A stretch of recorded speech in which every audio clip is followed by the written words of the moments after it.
Subscribe کیجئے ہماری channel کو اور ہمارے ویڈیوز کو سب سے پہلے دیکھنے کے لیے بیل آئیکن بھی دبا دیجئے۔ یہاں دو لفظ اچھی طرح سمجھ لیں، ہم نے تقلید کی تعریف میں مذہب کی بات کی ہے، دین کی بات نہیں کی۔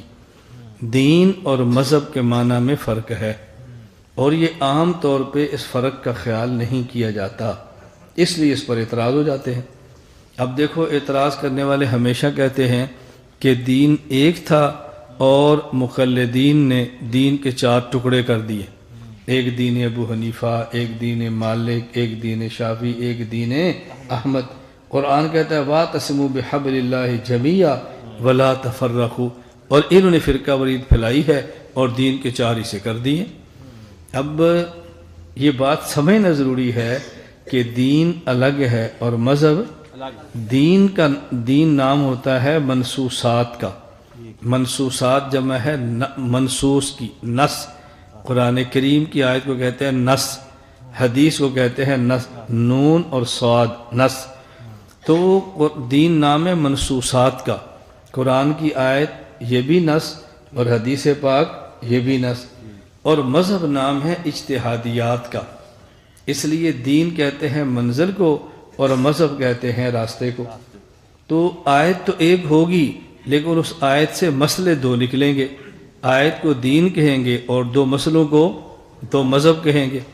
حدیث تو ایک ہوگی لیکن حدیث سے جو 2 مسئلے نکلیں گے وہ مذہب ہوں گے اور حدیث دین ہوگی۔ اور یہ بات جھوٹ ہے کہ صحابہ کرام کے درمیان مذاہب نہیں تھے، مذاہب بعد میں بنے ہیں۔ مذاہب تو صحابہ کرام کے دور میں بنے تھے، یہ تو صحابہ کے درمیان رضی اللہ عنہ کے دور میں مذاہب تھے، لیکن چونکہ باقاعدہ لکھے نہیں گئے تھے اس لیے لوگوں نے کہا کہ نہیں جی ان کے دور میں مذہب نہیں تھے، یا مذہب تو بعد میں شروع ہوئے۔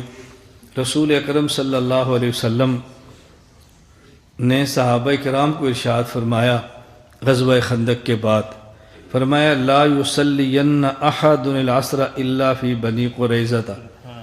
تم میں سے جب غزوہ احد سے فارغ ہو گئے، حکم آ گیا کہ بنو قریظہ پر حملہ کرو، یہودیوں پر۔ جبرائیل امین آ گئے، آپ نے صحابہ کو فرمایا کہ تم میں سے ہر شخص عصر کی نماز بنو قریظہ کے محلے میں پڑھے۔ ہم ترجمہ ہی کرتے ہیں نا، تم میں سے کوئی نماز نہ پڑھے مگر بنو قریظہ کے محلے میں۔ یہ ترجمہ ہمارے آج کے دور کی اردو کا نہیں ہے، یہ قدیم اردو ہے۔ تو جب حدیث کا ترجمہ کریں تو اس زبان میں کیا کریں جو زبان محاورات میں چل رہی ہوتی ہے۔ آج کے دور میں حصر یوں بیان نہیں ہوتا۔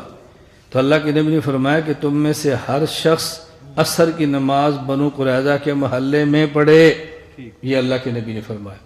صحابہ کرام چل پڑے، تھوڑا سا سفر کیا، اب وقت اتنا تھوڑا رہ گیا، بنو قریظہ کے محلے میں جاتے ہیں تو عصر کی نماز فوت ہو جائے گی، مغرب ہو جائے گی۔ صحابہ کا آپس میں اختلاف ہو گیا، بعض صحابہ نے کہا ہم تو عصر کی نماز پڑھیں گے، قضا نہیں کریں گے۔ کیوں؟ کہا حضور پاک نے جو فرمایا تھا نا کہ عصر کی نماز بنو قریظہ کے محلے میں پڑھو۔ بعض صحابہ نے کہا پہلے دوسرا مذہب سمجھنے، یہ پہلا سمجھنا پھر زیادہ آسان ہوگا۔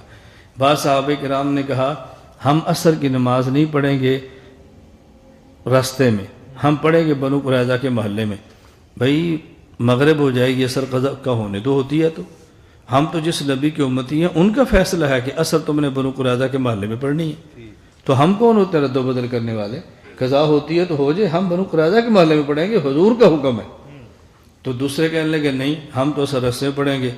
کہا حضور نے جو فرمایا بنو قریظہ کے محلے میں پڑھو، انہوں نے کہا تم اس حدیث کو سمجھے نہیں ہو، اس کا مطلب یہ تھا اتنا جلدی جاؤ کہ عصر تمہاری وہاں ہو، یہ مطلب نہیں تھا کہ دیر ہو جائے تو نماز قضا کر لو، تو تم حضور کی بات کو سمجھے نہیں ہو، لہذا ہم تو عصر یہاں پڑھیں گے۔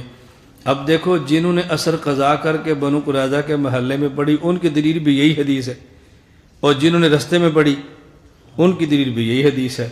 فرق سمجھنے میں لگ گیا نا۔ بعض صحابہ سمجھے اس کا مطلب یہ ہے خواہ وقت گزر جائے تب بھی وہیں پڑھنا، بعض سمجھے اس کا مطلب یہ ہے کہ اتنا جلدی جانا کہ سورج کے غروب ہونے سے پہلے پہنچ جانا۔ تو حدیث تو ایک ہی ہے نا۔ اب یہ جو حدیث کے الفاظ ہیں لا یصلین احد العصر الا فی بنی قریظہ، بنو قریظہ کے محلے میں جا کے عصر کی نماز پڑھنا یہ دین ہے۔ اور بعض اس کا معنی جو یہ سمجھے اتنا جلدی جانا کہ مغرب سے پہلے پڑ جانا، یہ مذہب ہے؟ تو دیکھو نص ایک ہے اور فہم دو ہیں، تو بعض صحابہ کا یہ مذہب اور بعض کا، اور اختلاف کتنا شدید ہے کہ نماز قضا کی جا رہی ہے۔ لوگ کہتے ہیں ایسا اختلاف بھی ہو سکتا ہے حلال حرام ہو جائے، تو میں نے کہا نماز کو قضا کرنا کتنا بڑا گناہ ہے، اور صحابی کر رہا ہے، میں تو کروں گا، میں تو کروں گا۔ اس کو آپ گناہ گار نہیں کہہ سکتے، کیوں؟ کہ مجتہد ہے۔ یہ کون ہے؟ مجتہد ہے۔ اب دیکھو حدیث ایک ہی ہے نا، لیکن معنی دو ہو گئے۔ نسائی شریف میں روایت موجود ہے، دو صحابی جا رہے تھے تو نماز کا وقت تھا، پانی موجود نہیں تھا، ان نے تیمم کیا اور نماز پڑھ لی۔ جب نماز پڑھی، ابھی اگلی نماز کا وقت داخل نہیں ہوا کہ ان کو پانی مل گیا۔ ایک صحابی کہنے لگا بھی میں تو وضو کر کے نماز دوبارہ پڑھوں گا۔ کیوں؟ اس نے کہا قرآن کا فَإِن لَّمْ تَجِدُوا مَاءً فَتَيَمَّمُوا، جب پانی نہ ملے تو تیمم کرو۔ پانی نہیں ملا، میں نے تیمم کیا تھا، پانی مل گیا، ابھی نماز کا وقت باقی ہے، اب میرے ذمہ ضروری ہے کہ میں پانی کے ساتھ وضو کروں، اب حکم فَإِن لَّمْ تَجِدُوا مَاءً والا ختم ہو گیا۔ دوسرا کہتا ہے نہیں میں تو تیمم کر کے دوبارہ نماز نہیں پڑھوں گا۔ کیوں؟ کہ قرآن نے کہا فَإِن لَّمْ تَجِدُوا مَاءً فَتَيَمَّمُوا، جب پانی نہیں ملے تیمم کرو، تو میں نے تو عمل کر لیا، میں کیوں پڑھوں؟ دیکھو آیت ایک ہی ہے، مسئلے دو ہیں۔ اب آیت ایک ہو اور امام حنیفہ اور امام شافعی کے دو مسئلے ہو جائیں تو ہم کہتے ہیں دین کے ٹکڑے کر دیے، اور ایک ہی آیت پر دو صحابہ کے مسئلے ہو گئے، اب کیوں نہیں کہتے دین کے ٹکڑے کر دیے؟ اب فَإِن لَّمْ تَجِدُوا مَاءً فَتَيَمَّمُوا یہ دین ہے، اور میں نماز دوبارہ پڑھوں گا یہ ایک مذہب ہے، میں دوبارہ نہیں پڑھوں گا یہ ایک مذہب ہے، ایک صحابی کا مذہب ایک دوسرے کا۔ اب دیکھو دین ایک ہے، مذہب دو ہیں۔ تو یہ تو صحابہ کرام کے دور میں بھی تھا، یہ کون کہتا ہے کہ صحابہ کرام کے دور میں نہیں تھا؟ تو یہ مذاہب کا اختلاف صحابہ کرام کے دور میں بھی تھا۔ ہاں فرق اتنا ہے کہ اس وقت مذاہب والے بھی تھے اور احترام والے بھی تھے، یہ لا مذہب نہیں تھے، لا مذہب۔ یہ کہتے ہیں نا صحابہ کے دور میں مذاہب تھے، آپ کہا کرو بھی صحابہ کے دور میں مذاہب تھے، مذاہب والے بھی تھے، ہاں لا مذہب نہیں تھے۔ اس لیے ان صحابہ کرام کے آپس میں لڑائی بھی نہیں ہوتی تھی، کوئی ایک دوسرے کو برا بھی نہیں کہتا تھا۔ جب یہ دونوں واپس آئے نبی کریم صلی اللہ علیہ وسلم کے پاس، تو اللہ کے نبی سے صورتحال پیش کی۔ اب حضور کیا فرماتے ہیں؟ فرمایا جس آدمی نے وضو کیا اور تیمم کر لیا اور نماز پڑھی، پانی مل گیا اور دوبارہ وضو کر کے نماز نہیں پڑھی، مسئلہ تیرا ٹھیک ہے، فقط اصبت سنت، اصل مسئلہ یہی ہے۔ تو حضور اس نے جو دوبارہ پڑھی ہے، فرمایا اللہ اس کو 2 اجر دے دے گا، ایک نماز پہلی کا، ایک نماز دوسری کا۔ مسئلہ تو اس کا ٹھیک نہیں ہے، لیکن جو کہ بندہ ٹھیک ہے لہذا اجر اس کو دوگنا مل جائے گا۔ یعنی بس اوقات مسئلے میں خطا ہو جاتی ہے، لیکن اس کی نیت میں فساد نہیں ہوتا، اس لیے اس کی نیت ٹھیک تھی، اس کو 2 نمازوں کا اجر مل جائے گا۔ اور جو پہلے تھے، صحیح بخاری والی میں نے حدیث پیش کی ہے کہ بعض نے عصر پڑھ لی اور بعض نے قضا کر کے پڑھی۔ جب اللہ کے نبی کو بتایا، امام بخاری فرماتا ہے فَلَمْ يُعَنِّ وَاحِدًا مِّنْهُمْ، حضور پاک صلی اللہ علیہ وسلم نے کسی ایک پر بھی تنقید نہیں کی، فرمایا کہ دونوں ٹھیک ہیں، فرمایا دونوں ٹھیک ہے۔ تو ایک ہے دین اور ایک ہے مذہب۔ دین نام ہے منصوصات کا اور مذہب نام ہے اجتہادیات کا۔ آپ سب سے زیادہ ان مسائل کو چھیڑنے والی کتاب ہدایہ ہمارے نصاب میں، آپ ہدایہ جا کر کھول لیں، صاحب ہدایہ کبھی بھی نہیں کہتے ھذا دین ابی حنیفہ، وہ کہتے ہیں ھذا مذہب ابی حنیفہ، وہ مذاہب کہتے ہیں۔ تو ہم ائمہ کے اختلاف کو مذاہب کہتے ہیں اور یہ لوگ ائمہ کے اختلاف کو دین کے اختلاف کہتے ہیں۔ تو اختلاف کا معنی یہ نہیں سمجھے اور تھوپتے ہمارے اوپر ہیں کہ تم نہیں سمجھے۔ میں نے اس لیے گزارش کیا ہے کہ دین اور مذہب کا معنی سمجھ لو۔ میں نے دوسرے انداز میں سمجھایا کہ دین نام ہے منزل کا اور مذہب نام ہے راستہ کا۔